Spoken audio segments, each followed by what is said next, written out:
হরে কৃষ্ণ, রাধে রাধে। বন্ধুরা সবাই কেমন আছো? আমরা মোটামুটি আছি। আজ হোলি, তো হোলি বছরে একবার আসে। তো এই হোলির দিনে সবার আগে আমরা বা আমার পরিবারের সোহম সুস্মিতা সবার আগে কাকে রং মাখায়, কার সাথে আমরা আগে আবির খেলি, তারপরে অন্যদের সাথে খেলি। সেটা কে হয়, কাদের সাথে খেলি, সেটা দেখার জন্য ভিডিওটা শেষ পর্যন্ত দেখতে হবে। আগের দিন আমি বাজার থেকে কিছু জিনিসপত্র, রং, হোলি, আবির সব কিছু কিনে নিয়ে চলে আসছি। একটা টুপিও কিনেছি। আমার ঋষি পাগলি টুপিটা বারবার পরছিল, আমাকেও একটু পরিয়ে দিল। আমি একটু পরে নাচ করে নিলাম। এদিকে ঠাকুরঘর থেকে নকুনদানা, বাতাসা সমস্ত কিছু ধূপকাঠি টুটি সব জোগাড় করে নিয়ে আবিরগুলো ঢেলে গুছিয়ে নিচ্ছি। কারণ বছরে প্রথম এক বছরই আসে, বছরে একবার আসে, তাদেরকে একটু ভালো করে আবির মাখাবো না তাই কখনো হয়?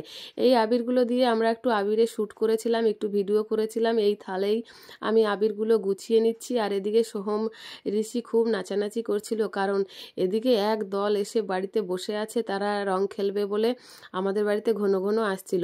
আবিরগুলো রেডি করে নিয়ে আমি, সোহম, ঋষি চলে গেলাম। আর সুস্মিতা হচ্ছে আমার ক্যামেরাম্যান, ওর জন্য সামনে আসতে পারিনি। আমি যে ধূপকাঠিটা প্রথমে জেলে দিয়েছি, জেলে তারপরে আমি নকুনদানাগুলো দিয়ে দেব, দিয়ে তারপরে আবিরগুলো থালে রয়েছে, আবিরগুলো সব এক এক করে দেব।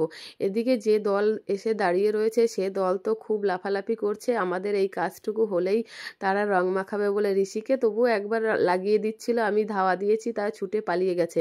যাই হোক, বছরে একবার আসে হোলি।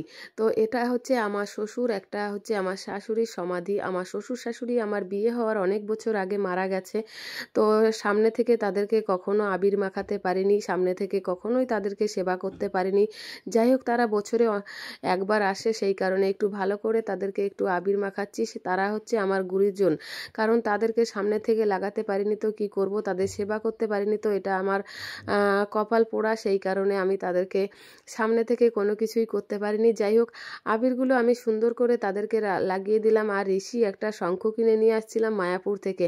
শঙ্খটা আমি বাজাতে পারি না, আমার ঋষি খুব শঙ্খটা বাজাতে পারে, তো আমার ঋষি শঙ্খটা বাজাচ্ছিল। যাই হোক, আমি ভালো সুন্দর করে সব কিছু গুছিয়ে দিয়ে দিলাম।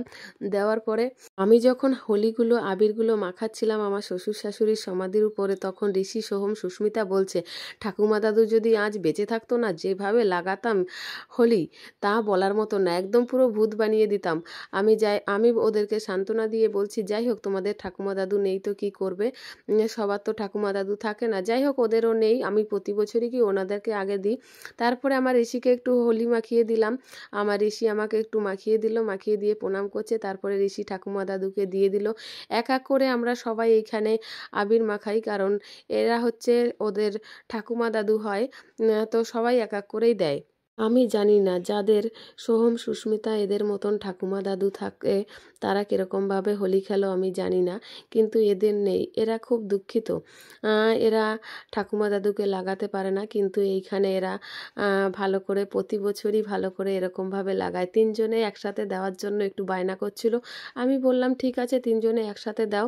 তো তিনজনে একসাথে ভালো করে দিল, একটু নাচানাচি করে নিল। এবার প্রণাম করে তারপরে ওরা নিজেরা নিজেরা লেগে পড়েছে। আর এদিকে যারা রং দেওয়ার জন্য বসে আছে তারা তো রাস্তা দিয়ে বারবার করে দেখছিল। যাই হোক, তাদেরকে তোমাদেরকে একটু দেখাচ্ছি।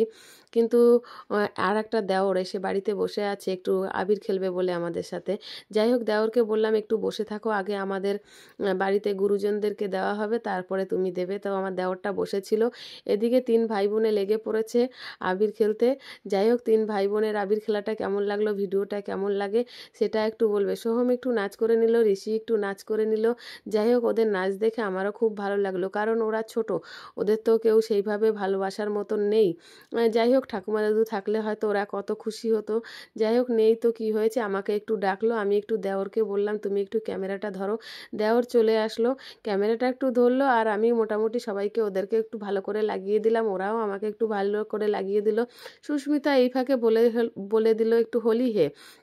যাই হোক, আমার দেওরটা চলে গেছে, আমার দেওরটা গিয়ে সোহমকে, সুস্মিতাকে একটু ভালো করে লাগালো। লাগিয়ে এইবারে ঋষিকে বলছে আয় কাকা এদিকে আয়।